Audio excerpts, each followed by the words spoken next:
طرح جديد هينزل من وزارة الإسكان، والأول مرة يحصل الموضوع ده.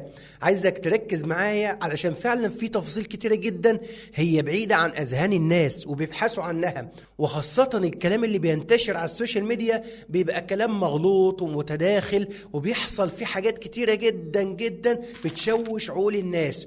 أنا هنا معاك علشان نمشي مع بعض في سلسلة سهلة وبسيطة هتغطي طرح 400 ألف وحدة هينزلوا من وزارة الإسكان. وفعلا أول مرة من وزارة الإسكان إن هم يعملوا خطة لمدة سنة قدام. السنة دي هتخليك تمشي صح، تبقى عارف اللي هينزل دلوقتي وكمان شوية وكمان شوية وكمان شوية، وتقدر تختار لنفسك الطرح الصحيح اللي انت تقدم فيه، وكمان تبقى عارف من بدري ايه اللي هينزل وما تنتظرش عشوائي وهينفع معاك تنتظر، ولا الأنسب ليك انك تشوف حاجة بديلة وتدور على حاجة مناسبة ليك.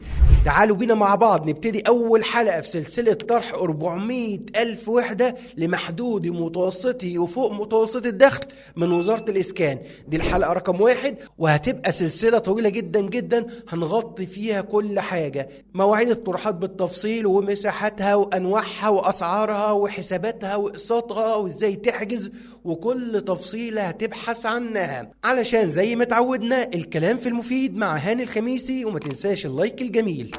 السلام عليكم، يا اهلا ومرحبا بكم وحلقه جديده من حلقات كلام في المفيد. وهنبدا مع بعض ان شاء الله موسم جديد لطروحات وزاره الاسكان، هينزل لمحدودي ومتوسط الدخل وكمان فوق متوسط الدخل.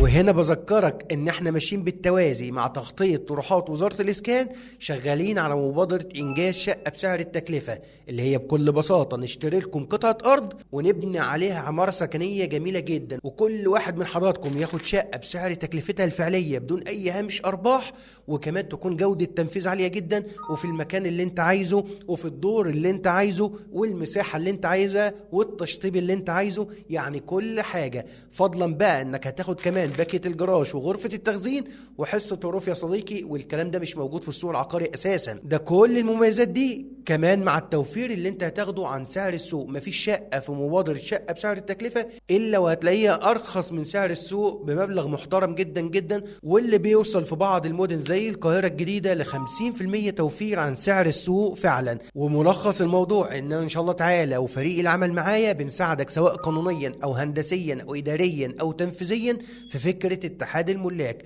تواصل بس انت معانا على الرقم اللي بيظهر معاك دلوقتي على الشاشة، وابعت لهم رسالة واتساب وفريق العمل هيشرح لك كل حاجة. خلينا نبدأ بقى تفصيليا معاكم ايه هو طرح ال 400 ألف شقة. ال 400 ألف شقة اللي هينزلوا من وزارة الإسكان، المصريين طبعا مختلفين في الشرائح بتاعتهم، في محدود دخل ومتوسط دخل وفوق متوسط دخل وكمان إسكان فاخر. الحاجات دي ووزارة الإسكان والمهندس شريف الشربيني هو تبنى حاجة من ساعة ما مسك وزارة الإسكان، وكان في تعليمات منه إن هيتم حصر كل الوحدات سواء الشاغرة أو اللي هيتخطط ليها إن شاء الله، وهيتم طرحها في إعلانات متتالية. كل حاجة إن شاء الله هتنزل وهيتم حصرها. ومن هنا بدأوا ب 400 ألف وحدة سكنية. ال 400 ألف وحدة إن شاء الله هينزلوا في خطة بداية من 15/4/2025، وهيمتدوا معانا لمدة سنة لقدام، هينتهوا معانا برضو في نص 4/2026. يعني معانا سنة متقسم عليها الطروحات دي كلها. ركز معايا بقى علشان أوضح لك بكل بساطة المواعيد الفعلية وأنواع الطروحات والأعداد بتاعتها وإزاي كمان هيتم الحجز، وشوية معلومات مهمين جدا جدا هينفعوك بخصوص الموضوع ده. أول طرح بقى معانا هينزل يوم 15/4 لمحدودي ومتوسط الدخل. هينزل بكام؟ هينزل ب 115 ألف وحدة سكنية. ده هينزل عن طريق مين؟ ده هينزل عن طريق صندوق الإسكان الاجتماعي ودعم التمويل العقاري، اللي هو ماسك مبادرة سكن لكل المصريين لمحدودي ومتوسط الدخل. خلي بالك هنا ده اسمه إسكان اجتماعي، بس إسكان اجتماعي لمحدود دخل ولمتوسط دخل. الاتنين دول كده ما بيكونش ليهم حصة في الأرض، والاتنين دول برضو الأغلبية بتاعتهم ما بيكونش تسليم فوري، بيكون تسليم خلال 3 سنين، اللهم إلا يكون في فائض من إعلانات قديمة أو ناس كتير كانت مقدمة وبعدين سحبت فلوسها، فبالتالي بقى في وحدات فاضية أو شاغرة، فيبدأوا ينزلوا مجموعة صغيرة استلام فوري. وعلشان كده عايزك تركز، كل الفيديوهات اللي انت بتشوفها على النت للإسكان المتوسط مش هي دي اللي هتنزل بنسبة كبيرة جدا، هي دي اللي تم تنفيذها للناس اللي كانت مقدمة في سكن لكل المصريين 1 الإعلان ال14، وسكن لكل المصريين 2 الإعلان ال15، لأنها كانت أول مرة تنزل في سكن لكل المصريين 1. مبادرة السيد رئيس الجمهورية لما أطلقها، وساعتها اتبقى منها 5000 وحدة راحوا نزلوهم في سكن لكل المصريين 2، ومن ساعتها الإعلان ده ما نزلش خالص تاني، وكان في سنة 2020 و2021. فكل الوحدات اللي انت شايفها هي تنفيذ للناس القديمة واللي جاري تسليمها. هل بقى هيكون فيها فائض أو وحدات شاغرة؟ ده اللي هنتأكد منه إن شاء الله في يوم 15/4/2025. فانت تتابع معايا لأنها سلسلة طويلة. فبالتالي يا صديقي انت عندك كده نوعين، محدود دخل ومتوسط دخل. طيب امتى بقى حجوزاتهم هتبدأ؟ هو قال لك انا هعلن عنها يوم 15/4. طيب الحجز هيبدأ امتى؟ قال لك ان شاء الله تعالى متوسط الدخل هيكونوا 15,000 وحدة، وهيبدأ الحجز بتاعهم وكراسات الشروط من يوم كام؟ من يوم 15/5/2025. يعني الإعلان هيبدأ يوم 15/4 مجرد إعلان فقط، ولكن بداية شراء كراسة الشروط والحجز وكل المعاملات الفعلية هتبدأ من يوم 15/5. ده لل15,000 وحدة متوسط الدخل. ودي يا صديقي مش بتشترط إقامة معينة، أي حد يقدر يقدم فيها. ودي يا صديقي برضو علشان تبقى عارف اللي هي الحد الأدنى للمرتب فيها هيبقى 12,000 جنيه للأعزب، ومعاك لحد 20,000 جنيه. أما المتزوج الحد الأدنى 12,000 جنيه، ومعاك لحد 25,000 جنيه. وهتتعامل بفايدة 12% زي ما نزل في آخر طرح وآخر تعديل للفوائد صادر عن وزارة الإسكان ومجلس الوزراء. أما شقق بقى سكن لكل المصريين في الإعلان ده اللي هو 115,000 وحدة، هيبقوا كام بقى؟ يبقوا 100,000 وحدة اللي هي محدود الدخل. محدود الدخل دي هتبدأ امتى؟ هتبدأ ان شاء الله 1/7/2025 كراسة الشروط. وكده الإعلان ده كان متعارف عليه ان بينزل في آخر كل سنة، ولكن المرة دي سبقوا بيه شوية وهينزلوه من 1/7/2025. والإعلان ده تحديدا عايزك تعرف ان الأولوية فيه هتكون للناس اللي كانت مقدمة في سكن لكل المصريين 5. الإعلان ال18 اللي لسه خلصان من أيام بسيطة أو من أشهر بسيطة، هو ده ان شاء الله اللي هيكون الناس اللي ما خدتش شقه فيه او ترتيب اولويه فيه هيكون لهم الاولويه في سكن لكل المصريين 6 أو 7 حسب ما يسمى بقى. لما نشوف هيسموا الاعلان بتاع اللي هينزل في 15/5 سكن لكل المصريين 6، يبقى الاسكان المنخفض الدخل اللي هينزل في اول 7 ممكن يبقى سكن لكل المصريين 7. وطبعا محدود الدخل احنا اتكلمنا عنه كتير جدا، لازم سنك ما يقلش عن 21 سنه وما يزيدش عن 50 سنه، ولازم حضرتك يكون عندك دخل اقل حاجه 3,500 ولحد 12,000 جنيه أعزب، ولحد 15,000 جنيه متزوج. وده كده الطرح الأول لمحدود ومتوسط الدخل تبع صندوق الإسكان الاجتماعي ودعم التمويل العقاري. أما الطرح الثاني بقى هينزل إيه؟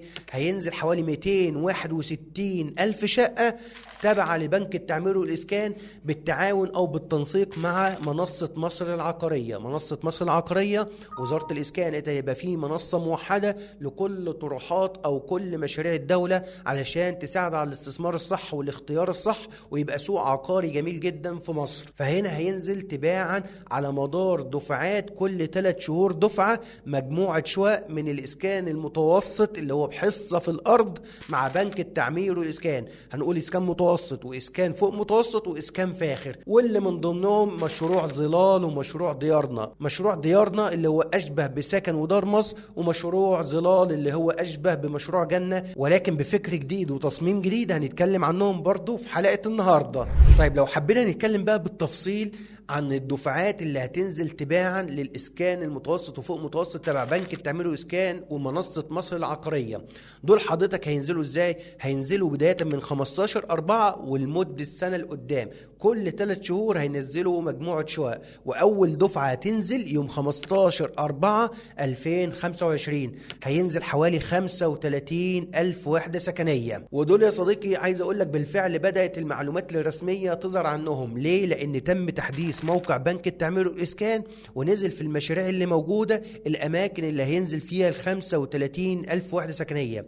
طيب الاماكن دي فين؟ ركز معايا. اول نوع هينزل في ال 35,000 وحده هي شويه مشاريع متنوعه في الاسكان، زي مجموعه اسكان في الاسماعيليه، ومشروع اهالينا، ومشروع بشاير، ومشروع اسمه ميدواي. اما المشروع الثاني برضو اللي هينزل يوم 15/4 المرحله الاولى في مشروع ديارنا، بس الاماكن فين ده اللي هنعرفه ان شاء الله خلال الايام اللي جايه، وهنزل لكم تباعا اي حاجه بتحصل. واخر مشروع هينزل يوم 15/4 مشروع سكن مصر وجنه في المنصوره الجديده، والاول مره في مدينه السويس الجديده الاسكان الحر هينزل ان شاء الله في مدينه السويس الجديده. ودول كده المشاريع او نوعيه المشاريع اللي هتبدا مع بنك التعمير والاسكان يوم 15/4/2025.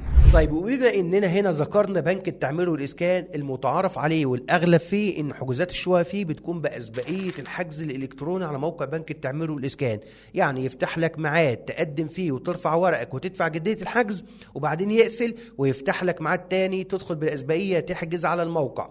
الموضوع ده كان منتشر وكان هو اللي شغال بقاله فتره كبيره، واخر مشروعين 3 خلوه بالقرعه اليدويه العلنيه. برضو تقدم مع بنك التعمير والاسكان مفيش مشكله، ولكن حضرتك هيحط كل الاسماء في صندوق ويبدا يختاروا منهم. والنظامين سواء باسبقيه الحجز او بالقرعه الاثنين كانوا شغالين الايام اللي فاتت، زي مشروع صبا مثلا كان على موقع بنك التعمير والاسكان، وزي مشروع الاسكان المتميز في العبور، ومشروع جنه، والحاجات دي كانت بنظام القرعه. ايه النظام بقى اللي هيطبق على الطرح الجديد؟ لسه مفيش اي معلومه رسميا، ولكن هنتابع وهنشوف هو قلب الاسبقيه ولا بنظام القرعه اليدويه العلنيه. تابعوا بس انتوا معانا، وان شاء الله تعالى اي تقديمات واي تفاصيل واي استشارات قانونيه ارقام فريق العمل بتظهر معاكم دلوقتي على الشاشه، وتقدروا تتواصلوا معاهم ان شاء الله وتنسقوا تواصل او استشاره او التقديم من خلالنا، وكل حاجه هتتظبط لحضراتكم بصوره قانونيه صحيحه وسليمه. وكده يا صديقي عرفنا الدفعه الاولى حوالي 35,000 وحده هتبدأ مع بنك التعمير والاسكان يوم 15/4.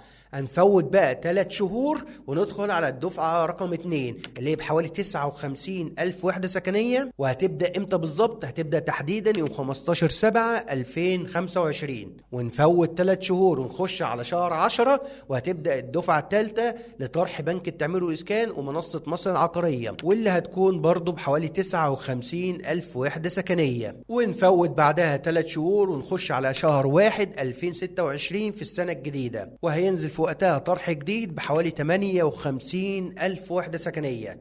ونفوت 3 شهور وندخل على آخر مرحلة أو آخر دفعة من الشقق دي اللي قلنا لمدة عام، هتبقى في شهر 4/2026 وهتنزل بحوالي 48,000 وحدة سكنية. فدول يا صديقي إن شاء الله هي السلسلة هتبقى كاملة لحد ما نغطي الطرح ده كله بكل تفاصيله من حسابات ومساحات وأسعار وكل شيء. بس ركز معايا بقى في الملاحظات اللي هقولك عليها أو الحاجات اللي أنا عايزك تاخد بالك منها عشان تبقى عامل حساباتك الأيام اللي جاية. أول حاجة بقى عايزك تعرفها إن الطرح ده لما تم الإعلان عنه اتكلموا عن سعر المتر هيبدأ من 10,000 جنيه لحد 35,000 جنيه، يعني هيتراوح بين السعرين دول. طيب بقى لو احنا طبقنا الكلام ده هل هيمشي على الإسكان الاجتماعي؟ لسه مفيش معلومة، ولكن لو فعلا مشي الموضوع ده على الإسكان الاجتماعي يبقى شقة الإسكان الاجتماعي محدود الدخل هيرفع سعرها كده عشان سعر المتر 10,000 جنيه. وإن كنت أنا ما تمناش كده أبدا أبدا، ولكن هم قالوا الأسعار بتتراوح من كذا لكذا. بس مش هنستبق الأحداث وخلينا نشوف كلها أيام بسيطة إن شاء الله، وتظهر معنا تفاصيل كتيرة رسمية ونقدر نعرف الموضوع ممكن يمشي إزاي. الحاجة التانية برضو اللي عايزك تعرفها، لسه هنشوف فكرة منصة مصر العقارية وإزاي التعاون أو التنسيق هيكون بينها وبين بنك التعمير والإسكان، وإيه اللي هينزل هنا وإيه اللي هينزل هنا. وإن كنت شايف إن ممكن ينزل إسكان متوسط وفوق متوسط مع بنك التعمير والإسكان، ولو في إسكان فاخر هينزل مع منصة مصر العقارية، ولكن في كل الأحوال إحنا إن شاء الله هنغطي كل حاجة. إيه الحاجة بقى اللي عايزك تعرفها بعد كده عن الطرح الجديد أو المشروع الجديد اللي أول مرة وزارة الإسكان تستحدثه، اللي هو مشروع ديارنا ومشروع ظلال. المشروعين دول هي حاجة كده زي تحديث للرسومات الهندسية وتخطيط حديث من وزارة الإسكان. مشروع ديارنا ومشروع ظلال هيبقى عبارة عن نموذجين، النموذج A و B. المشروعين دول هيكون للإسكان المتوسط والإسكان الفاخر، يعني بالظبط زي جنة وسكن مصر ودار مصر. المشاريع دي كلها هتكون بأسانسير حتى هذا مشروع ديارنا. والمشروعين دول اول مره يحصل فيهم الكلام ده ان يعملوا فيهم نظام البنت هاوس وروف. حضرتك هيبقى فيه دور لروف، والدور اللي قبل منه تقدر تاخدهم على بعض شقه كبيره وتبقى حاجه جميله جدا، كمان مع مساحه الروف اللي موجوده هتستفيد منها. دي اول مره تحصل من وزاره الاسكان. ثم النماذج دي نموذج ايه دايما بيبقى 3 غرف وصاله، اما نموذج بي هيتقسم ل3 غرف وصاله والنص الثاني هيتقسم لغرفتين وصاله، والمساحات هتبدا من 105 متر تقريبا وهتوصل معانا لحد 160 متر تقريبا. فهيبقى في مساحات متنوعه وحاجات متنوعه كتير جدا في الطرحين دول. والمباني بتوع المشروعين دول هتبقى عباره عن ارضي و5 ادوار. طبعا الدور الاخير زي ما قلنا هيبقى بنت هاوس، الدور الاخير معروف يا صديقي. ودي ببساطه كل التفاصيل اللي كانت متاحه النهارده عن شقق الطرح الجديد اللي 400 الف وحده وازاي التسلسل بتاعه هيمشي. فركزوا معانا الايام اللي جايه بقى عشان نغطي كل حاجه والشروط والاحكام وكل اللي بيدور في ذهنكم وشاغلكم عن الموضوع ده. بس كده يا صديقي، ما تنساش اللايك والشير للحلقه عشان تفيد غيرك، وتابع معانا كل ما هو جديد على قناه كلام في المفيد. تحياتي ليكم هاني الخميسي.